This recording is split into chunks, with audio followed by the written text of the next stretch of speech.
میں عید والے دن اپنی بہن کے گھر مٹھائی لے کر گیا تو سامنے کا منظر دیکھ کر میرا دماغ چکرا گیا۔ میری بیوہ بہن کی ساس اور نندیں اسے ڈنڈے سے مار رہے تھے اور میری بہن چپ کر کے مار کھا رہی تھی۔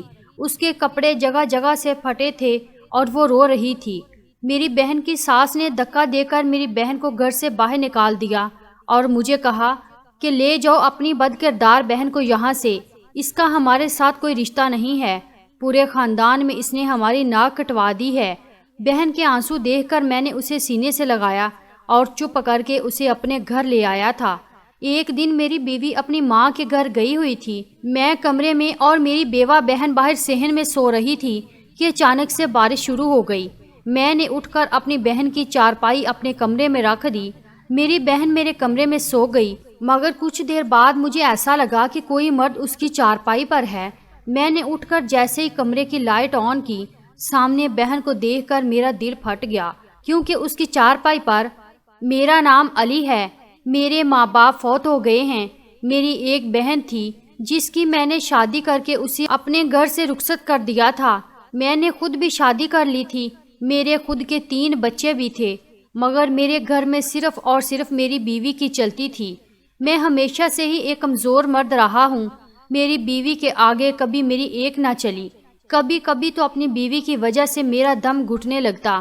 میں اس کے ساتھ بالکل بھی خوش نہیں تھا۔ وہ ہر بات پر ضد کرتی تھی، میری ایک بات بھی نہیں مانتی تھی۔ میں اس کی بات نہ مانتا تو وہ جھگڑے پر اتر آتی، یہاں تک کہ وہ گھر چھوڑ کر چلی جاتی اور میرے بچے ماں کی یاد میں روتے رہتے تھے۔ اس لیے میں اب مجبور ہو گیا تھا۔ اولاد کی زنجیر میرے پیروں میں بندھی ہوئی تھی، اسی لیے میں اپنی بیوی کی غلامی کرنے پر مجبور ہو گیا۔ میں نے اپنی شادی سے پہلے ہی اپنی چھوٹی بہن کی شادی ایک اچھے گھرانے میں کر دی تھی اور وہ اپنے گھر میں بہت خوش تھی۔ اکثر اپنے شوہر کے ساتھ ہمارے گھر آتی تھی۔ وہ دونوں بہت خوش تھے، بس ان میں ایک کمی تھی کہ ان کی اولاد نہیں تھی۔ میں ہر وقت یہی دعا کرتا کہ اللہ تعالیٰ میری بہن کو بھی اولاد سے نواز دے۔ ایسے ہی دن گزر رہے تھے کہ ماہ رمضان میں چوتھے روزے والے دن میرے بہنوئی کا ایکسیڈنٹ ہو گیا اور وہ فوت ہو گیا۔ میری چھوٹی بہن بیوہ ہو گئی تھی، اس کے لیے یہ غم کسی قیامت سے کم نہیں تھا۔ شوہر کی وفات کے بعد وہ اپنے سسرال میں ہی عدت میں بیٹھ گئی تھی۔ پتہ نہیں میری بیوی کو کیا ہوا تھا کہ اب وہ مجھے اپنی بہن کے گھر بھی نہیں جانے دیتی تھی، نہ وہ خود جاتی تھی، لیکن میں ہر دوسرے دن چھپ کر اپنی بہن سے ملنے لازمی جاتا تھا۔ میری بیوی کو ڈر تھا کہ اگر میری بہن کو اس کے سسرال والوں نے نکال دیا تو وہ ہمارے گھر آ جائے گی، اسی لیے اس نے مجھے صاف صاف کہہ دیا تھا کہ تم اپنی بہن سے رشتہ کم کر لو، اسے اپنے حال پر چھوڑ دو، یہ نہ ہو کہ تمہارے گلے پڑ جائے۔ ہمارے بچے جوان ہو رہے ہیں، تم بس اپنے بچوں کی فکر کرو۔ بیوی کی بات سن کر مجھے بہت دکھ ہوتا تھا۔ میں کیسے اپنی بہن کو اکیلا چھوڑ سکتا تھا؟ وہ میری ایک ہی بہن تھی جسے میں نے بڑے پیار سے پالا تھا۔ عید والے دن میں نے عید کی نماز پڑھی اور بیوی سے کہا کہ میں اپنے ایک قریبی دوست کو عید مل کر آتا ہوں، مگر میری بیوی بہت تیز تھی۔ جب میں گھر سے نکلنے لگا تو وہ مجھے کہنے لگی جھوٹ بولنے کی کیا ضرورت تھی، تم سچ بھی تو بول سکتے تھے کہ اپنی بہن کو ملنے جا رہے ہو۔ میں نے اس کی بات کا کوئی جواب نہیں دیا تھا۔ میں عید والے دن کوئی بحث نہیں کرنا چاہتا تھا، اسی لیے میں چپ کر کے اپنی بہن کے گھر چلا گیا۔ سارا راستہ میری آنکھوں میں آنسو آ رہے تھے۔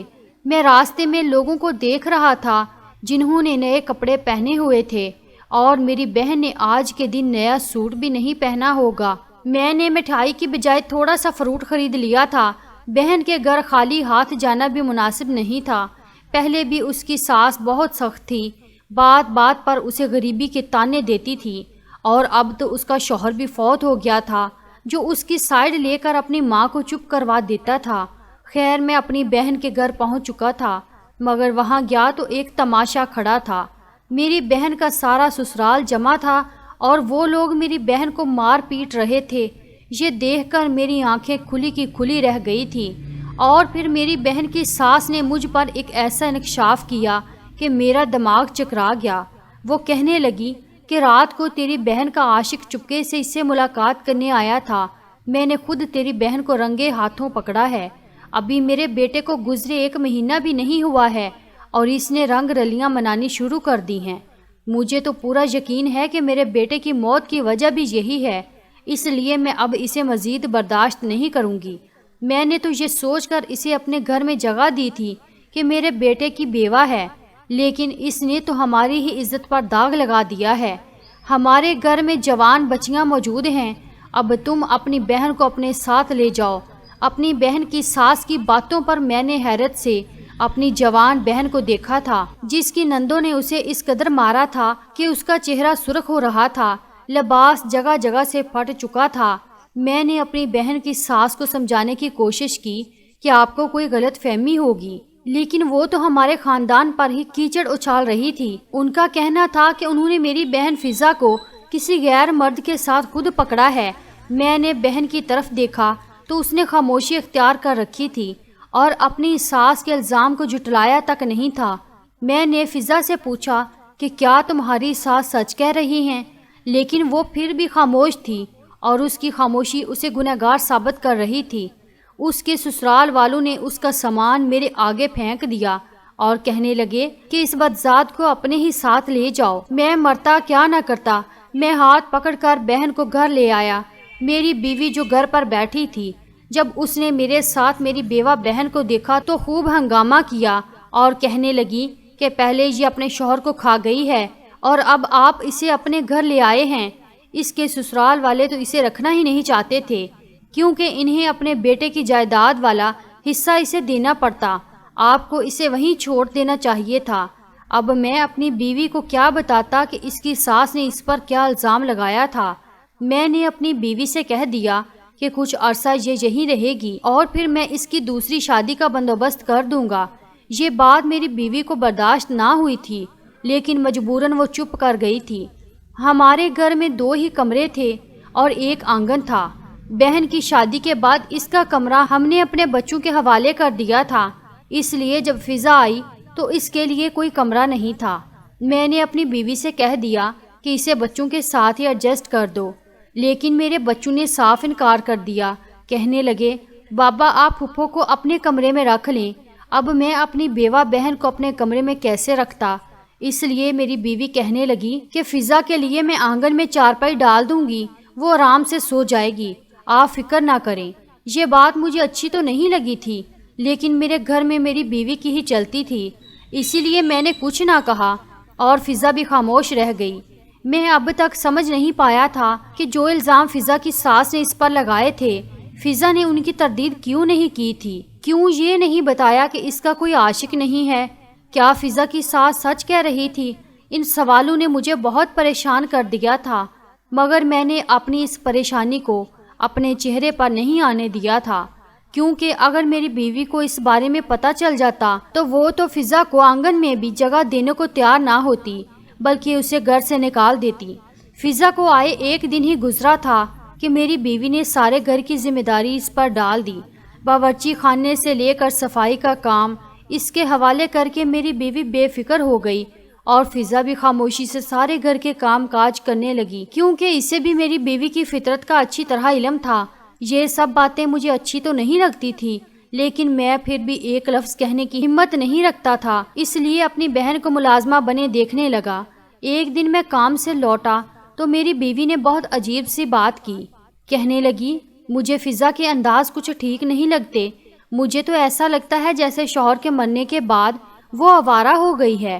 اپنی بیوی کے منہ سے یہ بات سن کر میں غصے سے اسے دیکھا اور کہا کیا باتیں کر رہی ہو؟ میری بہن بیوہ ہے، عدت میں ہے، تم اس کے حوالے سے یہ سب کچھ کیسے کہہ سکتی ہو؟ میری بیوی نے منہ بنایا اور کہنے لگی وہی سب کہہ رہی ہوں جو اپنی آنکھوں سے دیکھا ہے۔ اگر میری بات پر اعتبار نہیں کرنا تو نہ کرو، جلد ہی تمہیں خود حقیقت کا پتہ چل جائے گا، تب بیٹھ کر اپنا سر پیٹنا۔ میں نے غصے میں پوچھا تم کیا کہنا چاہتی ہو؟ وہ کہنے لگی تمہاری بہن کسی سے چھپ چھپ کر ملاقاتیں کرتی ہے، جلد ہی کوئی رشتہ دیکھو اور اسے یہاں سے چلتا کرو، اس سے پہلے کہ بدنامی کا صحرا ہمارے سر پر سج جائے۔ بیوی کی بات پر مجھے فضا کی ساس کی بات یاد آ گئی، کچھ ایسا ہی انہوں نے بھی کہا تھا۔ کچھ دیر کے لیے میں بالکل ہی خاموش ہو گیا اور پھر اپنی بیوی سے کہا کہ فضا کی عدت پوری ہونے دو، اس سے پہلے میں اس کی شادی کا سوچ بھی نہیں سکتا ہوں۔ میری بیوی زور سے ہنسی اور کہنے لگی، تمہیں اس کی عدت کا خیال ہے لیکن اسے اپنی عدت کی پرواہ نہیں ہے، تم بیٹھ کر یہی سوچتے رہو اور وہ تمہارا منہ کالا کر کے نکل جائے گی اور ہم ہاتھ ملتے رہ جائیں گے۔ بہت کڑوے لہجے میں یہ بات کہہ کر میری بیوی بچوں کے کمرے میں چلی گئی تھی اور میں سوچ میں ڈوب گیا تھا، کیا واقعی میری بہن کا کردار ٹھیک نہیں تھا؟ کیا اس کا کسی کے ساتھ کوئی چکر تھا؟ یہ کیسے ممکن تھا کہ اس کی ساس اور میری بیوی دونوں ایک ہی جیسی باتیں کر رہے تھے، جبکہ میں نے تو اپنی بیوی کو یہ تک نہیں بتایا تھا کہ میں فضا کو اس کے سسرال سے کیوں لایا ہوں۔ میں نے سوچ لیا تھا کہ میں اکیلے میں فضا سے بات کروں گا اور پوچھوں گا کہ یہ کیا معاملہ ہے، اور پھر 2 دن ہی گزرے تھے کہ مجھے موقع مل گیا۔ میری بیوی بازار گئی تھی، بچے ٹیوشن گئے تھے، گھر پر میں اور فضا ہی تھے۔ فضا میرے لیے چائے لائی تو میں نے اسے اپنے پاس بٹھا لیا اور پوچھا کہ اس دن تمہاری ساس کیا کہہ رہی تھی؟ تم نے ایسا کیا کیا کہ انہوں نے تم پر اتنا بڑا الزام لگا دیا؟ میری بات سن کر وہ سر جھکا گئی اور بالکل خاموش رہی، ایک لفظ بھی نہ بولی۔ میں نے کہا، فضا، اس طرح تمہاری بدنامی ہوگی، تم بتاؤ کہ آخر ایسا کیا ہوا تھا؟ فضا نے ایک نظر مجھ پر ڈالی اور اس کی آنکھوں سے آنسو بہنے لگے اور وہ اٹھ کر چلی گئی۔ اس کی خاموشی مجھے بہت ہی زیادہ چبھ رہی تھی، اور اگر وہ مجھے کھل کر ساری سچائی بتا دیتی تو میں اپنی بیوی کا مقابلہ بھی کرتا، لیکن اس کی خاموشی تو اسے ہی چور ثابت کر رہی تھی۔ میرے بہت پوچھنے پر بھی اس نے کچھ نہیں کہا تھا، اور پھر ایسے ہی دن گزرنے لگے تھے۔ ایک رات میں اپنے کمرے سے نکلا تو میں نے دیکھا کہ فضا آنگن میں چارپائی پر موجود نہیں تھی۔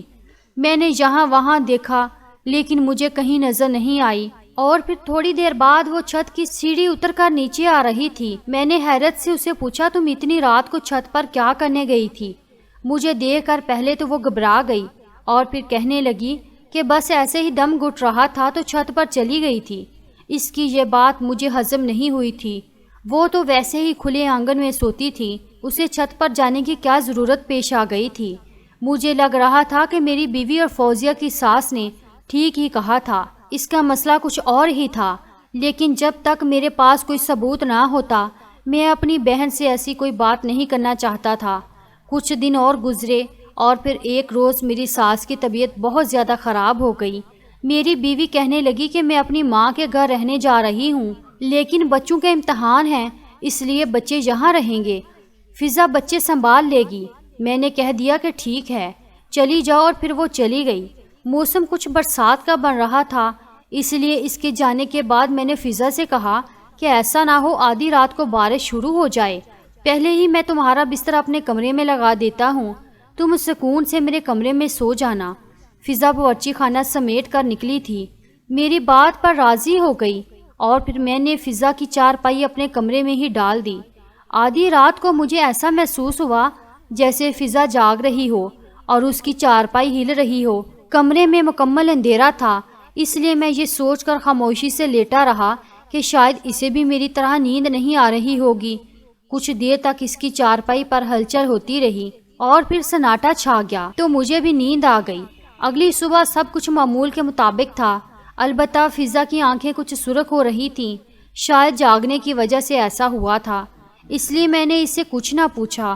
لیکن پھر اگلی رات بھی مجھے ایسا ہی محسوس ہوا جیسے فضا اپنی چارپائی پر کچھ کر رہی ہو، لیکن میں خاموش رہا، اور پھر تیسرے دن جا کر مجھ سے رہا نہ گیا کہ فضا اتنی رات کو کیوں جاگ رہی ہے اور کیا کرتی ہے۔ میں نے موبائل کی ٹارچ جلا دی اور سامنے کا منظر دیکھ کر میں شرم سے پانی پانی ہو گیا۔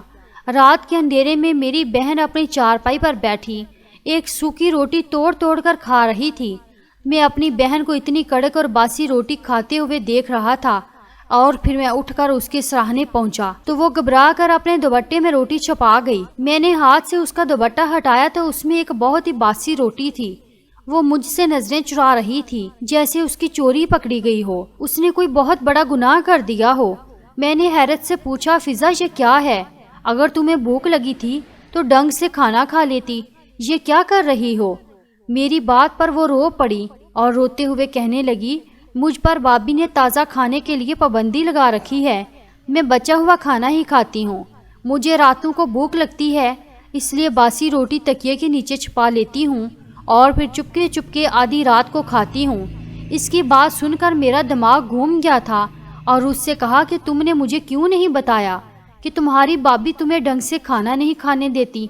وہ نظر جھکا گئی اور کہنے لگی، دراصل بھائی یہ بات میں نے آج تک کسی کو نہیں بتائی، لیکن اپنے شوہر اکبر کے مرنے سے ایک دن پہلے ہی مجھے پتا چلا تھا کہ میں امید سے ہوں۔ اکبر نے کہا تھا کہ وہ یہ خبر خود سب کو سنائیں گے، اس لیے میں نے کسی سے کچھ نہیں کہا اور پھر اس کا انتقال ہو گیا۔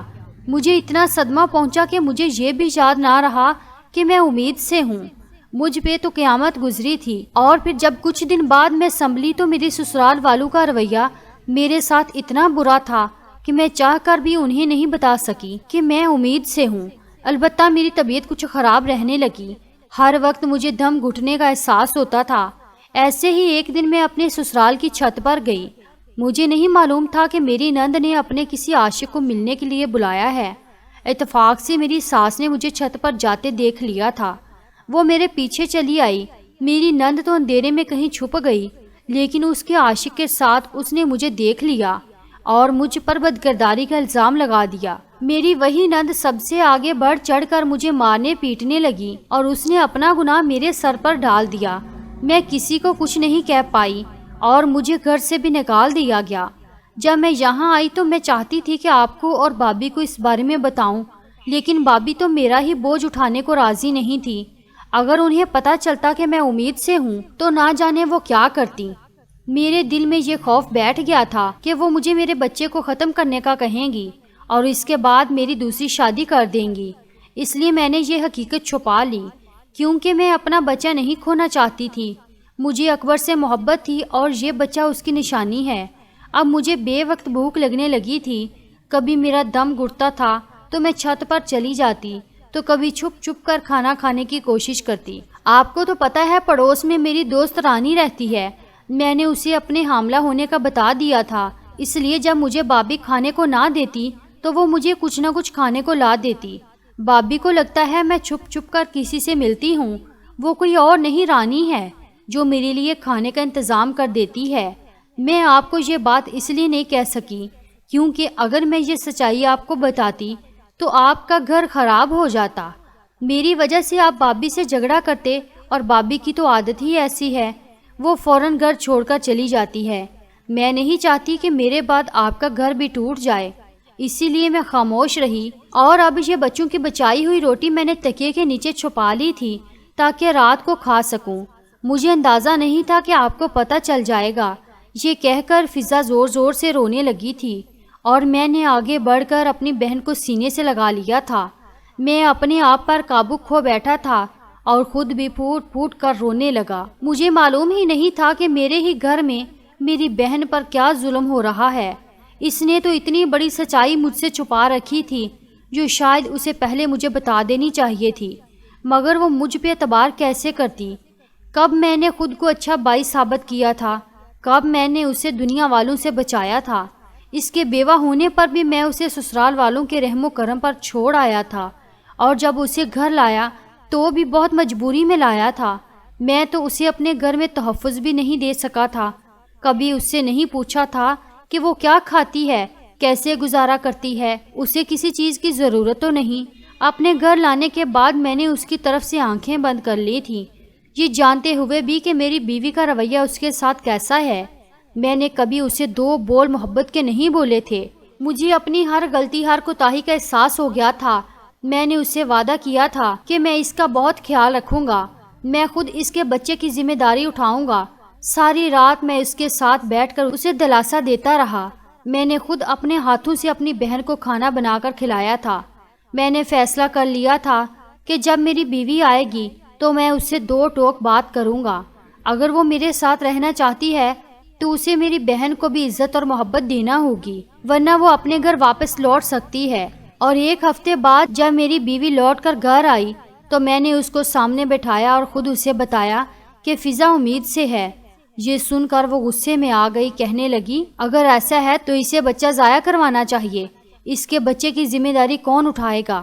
اور ایک بچے کی ماں سے تو کوئی آسانی سے شادی بھی نہیں کرتا۔ میں نے غصے سے فضا کو دیکھا اور کہا اب مجھے دنیا کی پرواہ نہیں ہے، میں وہی کروں گا جس میں میری بہن کی خوشی ہے۔ وہ اپنا بچہ رکھنا چاہتی ہے تو مجھے کوئی حق نہیں پہنچتا کہ میں اس کی زندگی کا فیصلہ کروں۔ یہ گھر میرے ماں باپ کا ہے اور اس پر فضا کا بھی حق ہے۔ میرا سخت لہجہ دیکھ کر میری بیوی ایک دم خاموش ہو گئی۔ پہلی دفعہ میں نے اس سے اس لہجے میں بات کی تھی۔ میں نے اسے کہا کہ تمہیں فضا اور اس کے بچے سے پریشانی نہیں ہوگی، جلد ہی میں اوپر ایک چھوٹا سا پورشن بنوا کر فضا کو دے دوں گا۔ نہ ہی وہ تمہاری ملازمہ ہے اور نہ ہی تم پر اس کی خدمت فرض ہے، اس لیے تم اپنی زندگی گزارنا اور وہ اپنی زندگی گزارے گی۔ جب اس کے لیے کوئی مناسب رشتہ آئے گا تو میں خود اس کی شادی کر دوں گا۔ یہ کہہ کر میں نے بات ہی ختم کر دی تھی۔ فضا جو دور کھڑی تھی، اس کے چہرے پر سکون آ گیا تھا، کیونکہ میری بیوی میرے رویے کی وجہ سے بالکل خاموش ہو گئی تھی۔ وہ جان گئی تھی کہ اب اس کی کوئی دھمکی مجھ پر نہیں چلے گی۔ اس دن کے بعد سے میری بیوی کا رویہ میری بہن سے بہت اچھا ہو گیا تھا۔ پھر میری بہن نے ایک بیٹے کو جنم دیا تھا، گھر میں بالکل سکون تھا۔ 1 سال بعد میرے کزن اکمل کی ماں نے اپنے بیٹے کے لیے فضا کا رشتہ مانگا تو میں نے اس کی شادی اکمل سے کر دی۔ آج وہ اپنے گھر اور ہم اپنے گھر ہنسی خوشی رہ رہے ہیں۔ ناظرین، اس سٹوری سے متعلق آپ لوگوں کی جو بھی رائے ہو کمنٹ باکس میں ضرور بتائیے گا۔ شکریہ۔